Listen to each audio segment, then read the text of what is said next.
하나님 아버지, 늘 찬양 대원들의 찬양을 들으시며 영광 거두신 줄로 믿습니다. 주의 기쁨 삼아주시고 은혜를 더 부어서 열정과 정성으로 찬양하게 하여 주시고, 찬양할 때마다 많은 성도들도 감화 감동되게 하여 주옵소서. 지휘자와 반주자뿐만 아니라 모든 대원들에게 은혜가 충만하도록 붙잡아 주시며 은혜를 더하여 주시기를 간절히 원합니다. 이 시간 부족한 종이 주의 말씀 들고 설교할 때 함께하여 주시고, 성도들이 깊이 깨달으며 참 좋은 믿음을 갖게 하사 주님이 기뻐하는 진정한 교회들이 되게 하여 주옵소서. 주님께 의지하며 예수님 이름으로 기도합니다. 아멘. 오늘 우리가 읽은 성경 말씀 중에 아주 중요한 특별한 단어가 있습니다. 그 단어는 예수님께서 말씀하신 교회라는 단어인데, 이 교회라는 단어가 구약 성경에는 일체 쓰여진 바가 없고 신약 성경에만 112번 사용되었습니다마는 최초로 쓰인 단어가 오늘 우리가 읽은 말씀 중에 주님께서 직접 말씀하신 너는 베드로라, 이 반석 위에 내 교회를 세우리니 음부의 권세가 이기지 못하리라고 말씀하신 것입니다. 신약 성경은 헬라어로 씌어졌는데 교회를 가리켜서 에클레시아라고 합니다. 신구약 성경을 통틀어서 교회라는 단어를 예수님께서 처음으로 사용하신 것이 오늘 우리가 있는 말씀 중에 있는 이 것입니다. 그러므로 우리는 이 말씀에 교회라는 말에 특별한 관심을 가져야 되고, 자기가 교회되었다는 사실을 믿으면서 하나님의 큰 약속과 은혜 속으로 들어가야 될 줄로 믿습니다. 교회, 즉 에클레시아, 교회라는 단어에는 매우 중요한 두 가지 의미가 있습니다. 첫 번째 의미는 세상에서 불러냈다, 세상으로부터 에클레시아, 불러냈다는 뜻입니다. 예수 믿는 사람들이나 예수 믿지 않는 사람들 모두 다 세상에 살고 있습니다. 그럼에도 불구하고 예수 그리스도의 복음을 믿음으로 말미암아 교회가 된 사람은 하나님께서 세상에서 불러낸 사람들이라는 것입니다. 여러분, 사람은 다른 동물과 다른 것이 두 발로 직립보행을 하고 또 두 손으로 다양한 물건을 조립하거나 생산하고 만들어내는 특징을 가집니다. 이 세상에는 헤아릴 수 없는 많은 동물들이 살고 있는데, 사람과 동물이 완연히 구별되는 것이 생물학적으로 직립보행하는 거, 두 손을 사용해서 조립하고 만들어내고 생산하는 거, 그리고 다양한 언어 구사. 다른 동물에게는 단순한 소리는 있어도 다양하지 못하죠. 근데 사람은 다양한 언어를 구사하면서 다른 동물과 다름을 나타내고 있는 것입니다. 예수 그리스도를 믿는 사람들이나 믿지 않는 사람들 모두 다 직립보행을 하고 두 손을 사용해서 많은 것을 조립하고 생산하기도 하고 만들어내기도 하고 또 다양한 언어 구사를 하면서 살아갑니다. 그 외형적으로는 이렇게 모든 것이 똑같죠. 안 믿는 사람이나 믿는 사람이나. 그러나 그럼에도 불구하고 예수 그리스도의 복음을 믿는 사람은 하나님께서 세상에서 불러낸 사람이라고 하면서 교회라고 호칭했던 것입니다. 엄격한 의미에서 사람은 겉모습이 공통적으로 같을지라도 그 마음에 어떤 가치관을 가지고 있느냐에 따라서 매우 달라지는 것입니다. 생각이 달라지고 말하는 것이 달라지고 행동하는 것이 달라집니다. 세상 사람들은 공통적으로 자기에게 주어진 본능적인 욕구를 지니고 있고 그 욕구를 삶의 원칙으로 삼고 적용하면서 살아갑니다. 그 본능적 욕구는 탐욕이요, 정욕이며 살인이요, 거짓입니다. 요한복음 8장 44절에 보면 너희는 너희 아비 마귀에게서 났으니 너희 아비의 욕심대로 행하고자 하느니라. 그는 처음부터 살인한 자요 진리가 그 속에 없으므로 진리에 서지 못하고 거짓을 말할 때마다 제 것으로 말하나니 이는 그가 거짓말쟁이요 거짓의 아비가 되었음이라 하고 예수님께서 사탄의 실상을 지적한 말씀이 있습니다. 세상 사람들은 탐욕의 본능, 정욕의 본능, 살인의 본능, 저거를 죽여야 내가 산다 하는 그 살인의 본능, 거짓의 본능을 삶의 방편으로 삼고 살아가고 있지만 하나님께서 불러낸 사람들은 예수 그리스도의 복음을 믿고 그 복음 진리를 삶의 원칙으로 삼고 살아가기 때문에 하나님의 말씀에 순종하게 되고 하나님께 영광 돌리는 목적을 갖고 하늘에 소망을 두고 살아가는 것입니다. 사람의 몸은 마음의 생각을 실천하는 도구입니다. 그 사람이 어떤 마음, 어떤 생각, 어떤 가치관을 가지고 있느냐에 따라서 그의 말하는 것이 달라지고 생각하는 것도 달라지고 행동하는 것이 달라지기 때문에 하나님의 백성과 세상 사람들은 그런 의미에서 복음이라는 믿음을 가지고 있느냐 안 가지고 있느냐 없느냐 거기에 따라서 사람이 구별되고 하나님의 불러낸 사람과 그렇지 못한 사람들이 구별되는 것입니다.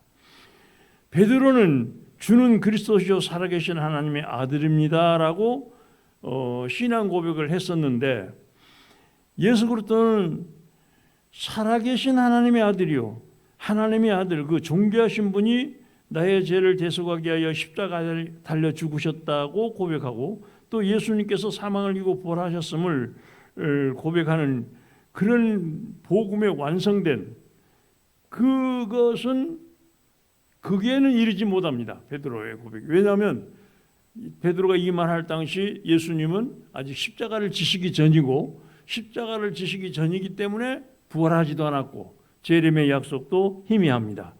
그런데 베드로는 그렇지만 주는 그리스도시요 구주라는 뜻입니다. 히브리어는 메시아라고 그러죠. 주는 우리 구주, 우리 메시아입니다. 그리고 하나님의 아들이십니다.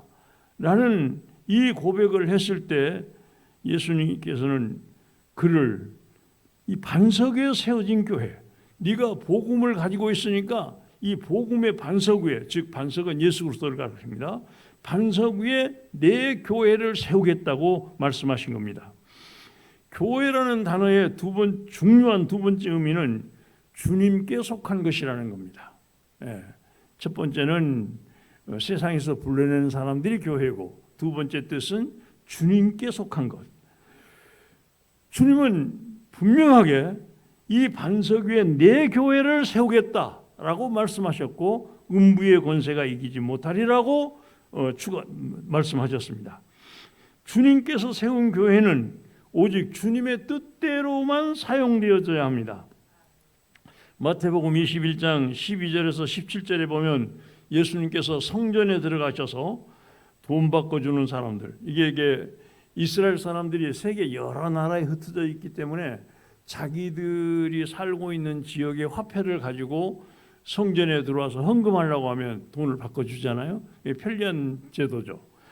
그런데 예수님은 놀랍게도 이 돈 바꿔주는 사람들과 그 상을 둘러엎으시고 비둘기 파는 사람들의 의자를 둘러엎으시고 그들에게 이르되 기록된 바 내 집은 기도하는 집이라 받으리라 하였는데 너희는 강도의 소굴로 만드는도다 하면서 그들을 책망하며 내쫓으신 것을 볼 수가 있습니다. 말하자면 돈도 바꿔줄 때 이문을 취하는 거죠. 비둘기는 부자들이 하나님 앞에 제사 드릴 때 소를 가지고 와서 제사 드리고 보통 사람들은 양을 가지고 제사 드리면서 그 소나 양의 머리에 자기 죄를 고백하면서 내가 죄를 지었습니다. 내가 죽일 자인데 내 대신 이 소를 죽입니다. 이 양을 죽입니다. 이렇게 고백하면서 하나님 앞에 제물을 드립니다. 근데 비둘기는 가난한 사람들의 제물이에요. 그래서 사람들이 산에 가서 비둘기 잡아오는 거 쉽지 않은 일이니까 비둘기를 잡아다 놓고 팔고 있었는데 하여튼 그 사람들이 예배를 돕는 것처럼 보이지만은 다들 강도처럼 도둑놈처럼 이 많은 이익을 남기고 살기 때문에 주님께서 강도의 소굴로 만들었다 하면서 그들을 책망하면서 쫓아내셨던 것입니다. 여러분 진정한 교회는 어떤 장소나 어떤 건물을 가리키는 것이 아니라 예수 그리스도를 믿는 사람의 심령이 바로 교회입니다. 그래서 예수 그리스도의 교회된 믿는 자의 심령은 항상 살아계신 하나님께 우리가 더불어서 합쳐져서 같이 찬송하고 예배드리고 기도하면서 영광을 돌려드리는, 그래서 이 복음을 믿는 자의 진정한 모습이 그 교회 속에 있는 겁니다. 그리고 교회 안에서는 항상 우리 주님을 기쁘시게 하는 모든 일들을 해야 합니다. 주님의 뜻이 아니라면 단호히 거절하고 주님의 뜻을 이루는 교회가 됐을 때 주님은 그 속에 역사하시고 놀라운 은혜를 덧붙여 주시는 겁니다. 우리가 이 같은 신앙 제사를 갖춘다면은 우리 예배를 받으시는 하나님께서 단지 우리 예배만 받는 것이 아니라 놀랍고도 큰 은혜, 큰 영광을 사람에게 부어주시면서 하나님께서 그냥 예배만 받으시고 성도들의 예배를 통해서 영광만 거두시고 끝내는 것이 아니라 큰 은혜, 큰 영광을 성도들에게 부어준다는 것입니다. 출애굽기 33장 19절에 보면 나는 은혜를 베풀 자에게 은혜를 베풀고 긍휼히 여길 자에게 긍휼을 베푸느니라 하면서 사람의 중심을 보시는 그 심령에 따라서 하나님께서 적절하게 은혜를 베풀기도 하고 긍휼을 베풀기도 하고 능력을 주시기도 하고 놀라운 일을 하도록 힘을 주시기도 한다는 것입니다.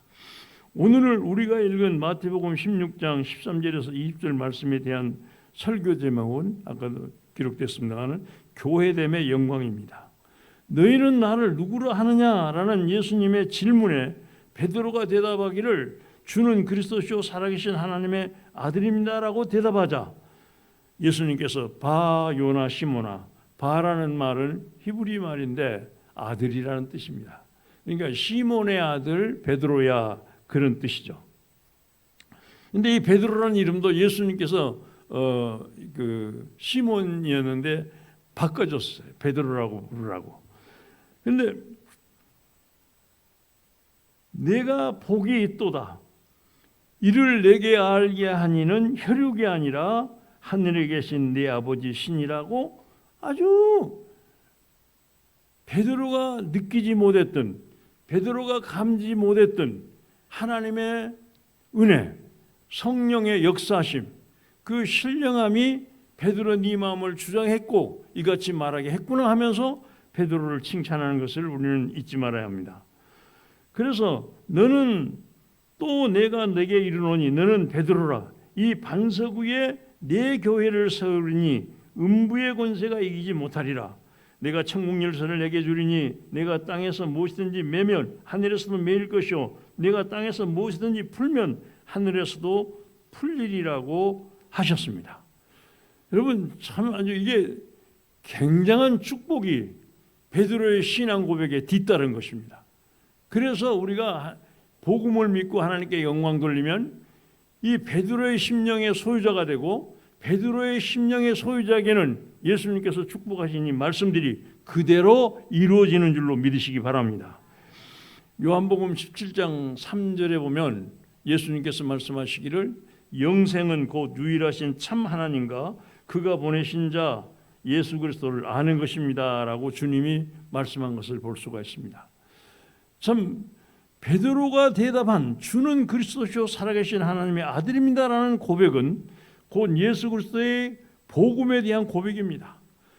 아까도 말씀드렸습니다만 베드로가 이 고백을 할 당시 예수님은 십자가에 못 박히기 전이기 때문에 대속의 은혜를 우리에게 입히신 것과 또 사망을 이기고 부활하신 것과 또 재림할 것을 약속한 이런 것들은 포함되지 아니했지만은 중요한 주는 그리스도시요 살아계신 하나님의 아들입니다라는 이 고백 속에는 예수님이 존귀하신 분이요 당신이 우리를 구원하려고 세상에 오신 메시아라는 것을 이렇게 고백하고 있는 것을 볼 수가 있습니다.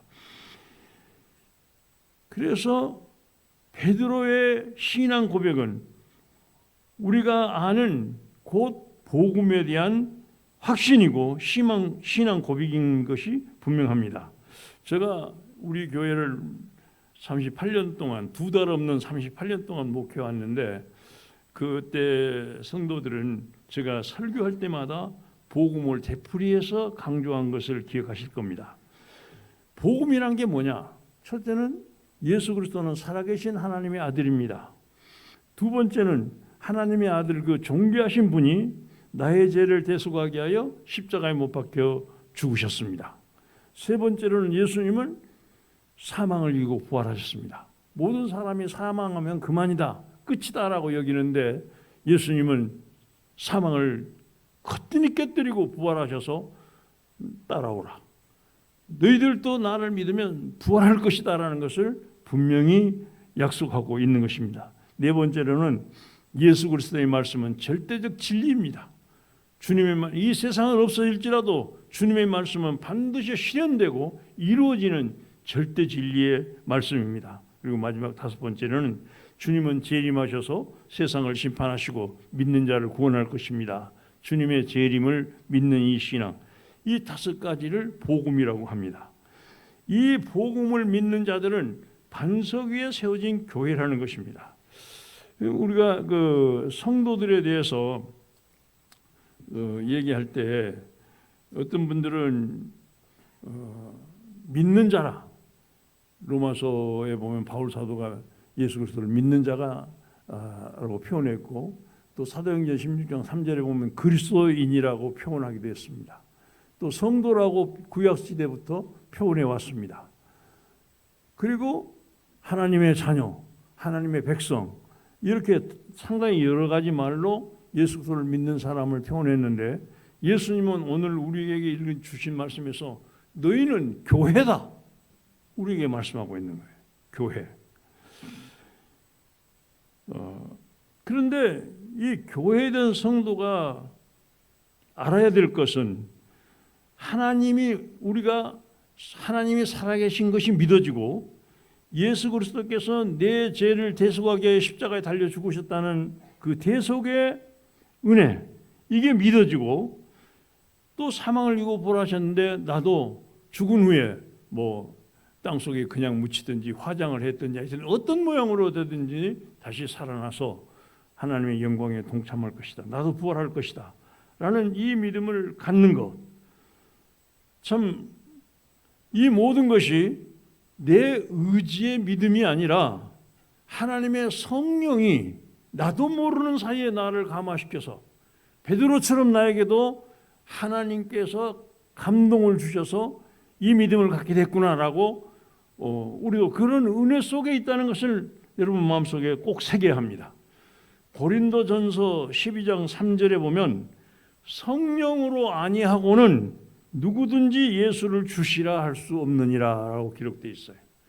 성령의 감동을 받아야 마음이 열려서 예수님이 하나님의 아들인 것이 믿어지고, 예수님이 나의 죄를 대속하기 위하여 십자가에 달려 죽으셨다는 사실이 믿어지고, 사망을 이기고 부활했다는 사실이 믿어지고, 이 성령의 감동을 받아야 예수님의 말씀이 절대적 진리구나라는 것이 믿어지고 재림할 것도 믿어지는 것입니다.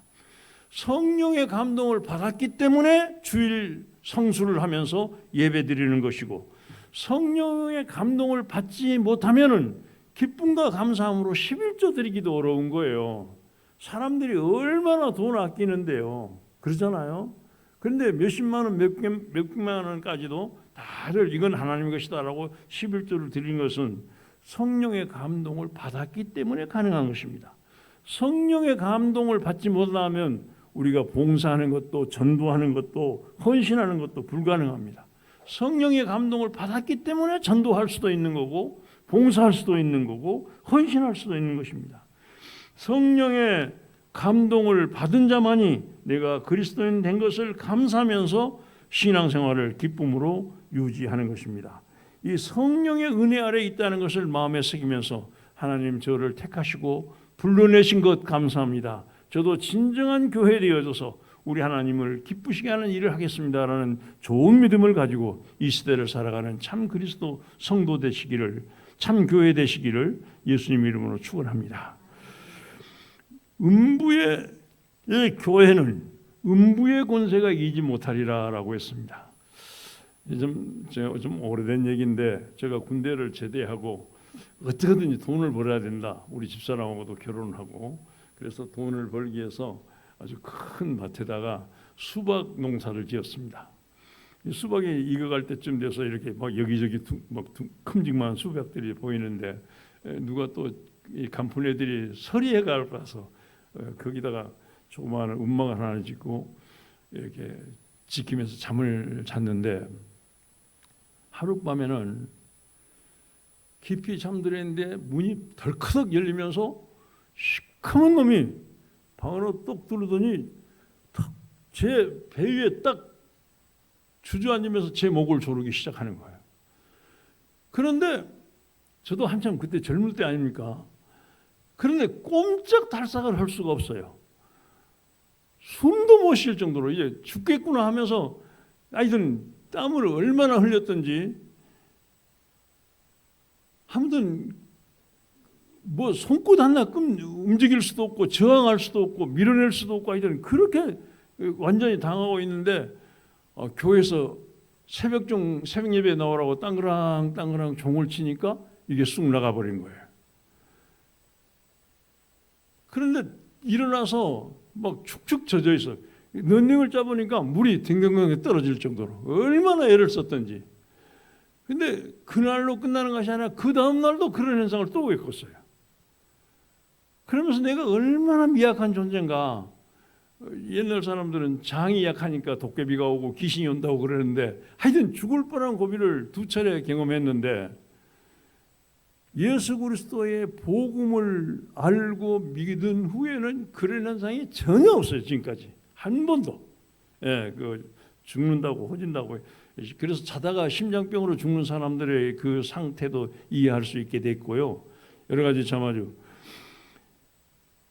이 무서운 마귀 권세, 우리를 꼼짝달싹도 못하게 조우면서 힘을 못 쓰게 하는 그 무서운 마귀 권세가 예수 그리스도의 복음을 믿는 자에게는 싹 사라지는 것입니다. 마태복음 4장 1절에서 11절을 보면 예수님께서 40일 동안 금식기도 하시고 광야에 가서 마귀에게 큰 시험을 당하죠. 이 돌이 떡덩이가 되게 하라. 40일 동안 금식했으니까 먹고 싶을 거 아닙니까? 떡을 만드는 그 순간 예수님은 마귀의 말에 순종하고 복종하는 자가 되어버리고 말죠. 그래서 예수님은 단호히 사람이 떡으로만 살 것이 아니요 하나님의 입에서 나오는 모든 말씀으로 살 것이니라 하면서 마귀 말을 물리칩니다. 성전 꼭대기로 데리고 가서 여기서 떼어내라. 그러면 성경에 발에 돌이 부딪히지 않도록 한 천사가 역사한다고 했는데 보자 하면서 떼내는 거예요. 그러니까 예수님께서 그것도 주 너희 하나님을 시험하지 말라 하면서 물리치십니다. 세 번째는 뭐냐?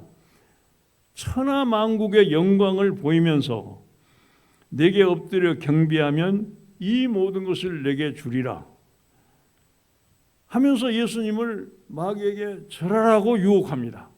천하 만국을 영광을 보이면서 이거 다 내게 줄 테니까 내게 절하라는 거죠. 예수님께서는 사탄아 물러가라. 주 너희 하나님께 경배하고 다만 그를 섬기라 하였느니라 하면서 물리쳐가지고 시험을 다 이기십니다. 그런데 마귀가 제시한 천하만국의 영광을 생각하면 그는 우리 한국의 대통령의 궁에도 있을 거고 미국 워싱턴의 트럼프에게도 있을 거고 뭐 다 있겠죠. 그 속에는 마귀가 역사하는 권력 뒤에 숨어있는 마귀 모습을 우리를 깨닫게 하는 거죠. 그렇습니다. 권력과 탐욕과 너를 죽여야만 내가 산다는 살인과 거짓, 얼마나 많은 거짓과 음란한 정욕, 이것은 인간에 가지고 있는 공통적으로 가지고 있는 본능입니다. 이런 것들은 세상 사람들에게 차고 넘치지만은 예수 그리스도의 복음을 믿는 자는 다 물리칠 수 있다는 겁니다. 물리치고 하나님께 영광 돌리고. 요한복음 8장 44절에 너희는 너희 아비 마귀가 났으니 너희 아비의 욕심대로 너도 행하라 하니라. 그는 처음부터 살인한 자요 진리가 그 속에 없으므로 진리에 서지 못하고 거짓을 말할 때마다 자기 것으로 말하니 이는 거짓말쟁이요 거짓 아비가 되었습니다 하면서 마귀의 지배를 받고 있는 사람들이 얼마나 권력욕이 심한지, 얼마나 탐욕이 심한지, 얼마나 사람들을 죽이려고 하는 살인 의혹이 있는지, 얼마나 거짓말을 잘하고 사기를 많이 치는지, 얼마나 음란한 정욕을 실현하기 위해서 애쓰는지를 밝혀주고 있고, 예수 그리스도의 복음을 믿는 자만이 그 모든 것을 이길 수 있다. 음부의 권세를 이기느니라고 교회의 특징을 말하고 있는 것입니다. 그 다음에 세 번째로 예수님께서 강조하신 것이 천국 열쇠를 내게 주겠다. 저도 어제 우리 여수노회에서 은퇴한 목사님 중에 김규선 목사님이 별세하셔서 제가 은목회 회장이기 때문에 거기 가서 설교하고 예배드리고 왔습니다만 제 나이하고 가까운 거예요. 그분이 그렇게 멀지 않아요. 그래서 저도 뭐잖아 하나님께서 부르실 날이 가까이 왔다라는 생각을 늘 하게 됩니다. 그럴 때 우리는 소멸되어 없어지는 존재가 아니라 주님이 말씀하신 천국 앞에 우리를 두실 때 천국 열쇠를 가진 자다. 근데 물건을 가지고 있으면 빼앗기기도 쉽고 잊어버릴 수도 있고 들고 다니기 성도 가실 텐데 우리 마음속에 두셨어요. 천국 열쇠가 뭡니까? 예수 그리스도가 살아계신 하나님의 아들이요 그분이 나의 죄를 대속하셨다라는 이 복음의 믿음이 바로 천국 열쇠입니다. 이 믿음 가지고 하늘나라에 들어가시기를 주의 이름으로 축원합니다. 네 번째로는 이 복음을 믿는 자에게 주시는 예수 그리스도의 약속이 너는 하나님의 관심의 대상이 되었다라는 겁니다. 주님이 우리에게 일러주는 게 이거예요. 네가 땅에서 매면 무엇이든지 하늘에서도 매일 거고 네가 땅에서 풀면 무엇이든지 하늘에서도 풀리리라는 것은 하나님이 너에게 큰 관심을 가지고 있다. 네가 무엇을 원하는지 무엇을 쟁취하고 싶은지 무슨 일을 하고 싶은지 하나님이 알고 계신다.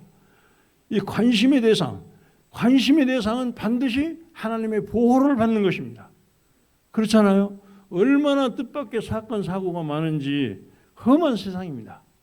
가는 곳마다 살인사건, 폭력사건, 사기사건, 음란한 정욕사건, 패역한 일들이 세상에 꽉 차 있고 이 험악한 홍수가 사람을 휩쓸고 갑니다. 마치 큰 물이 지면은 마을도 휩쓸어 가고 사람도 휩쓸어 가고 짐승도 휩쓸어 가듯이 이 죄악의 홍수가 우리 속에 범람하고 있는데 이런 때에 하나님의 보호받지 않으면 어떻게 우리가 살아가겠습니까?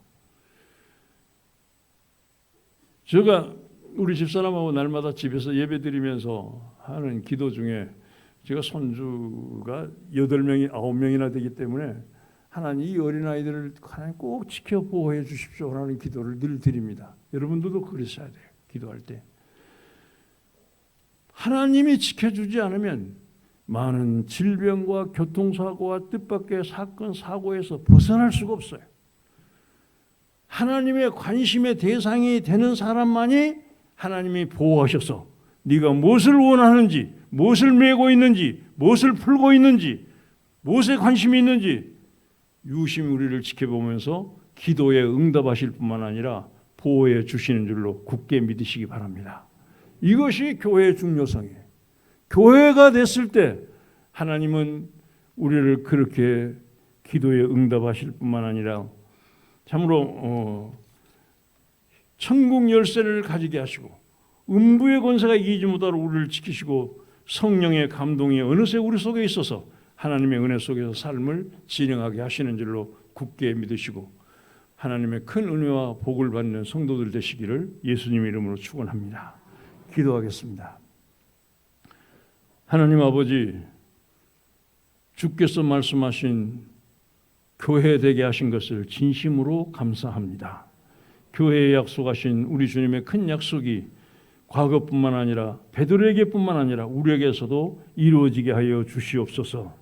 이 말씀을 믿고 살아갈 때 주의 은혜와 관심이 사랑하는 성도들에게 꼭 있게 하시고 저들의 마음의 소망을 이루어 주시며 이름을 부르면서 기도하는 자들에게 주의 보호와 축복이 있게 하여 주옵소서. 모든 것 주님께 의지하며 예수님 이름으로 기도합니다. 아멘.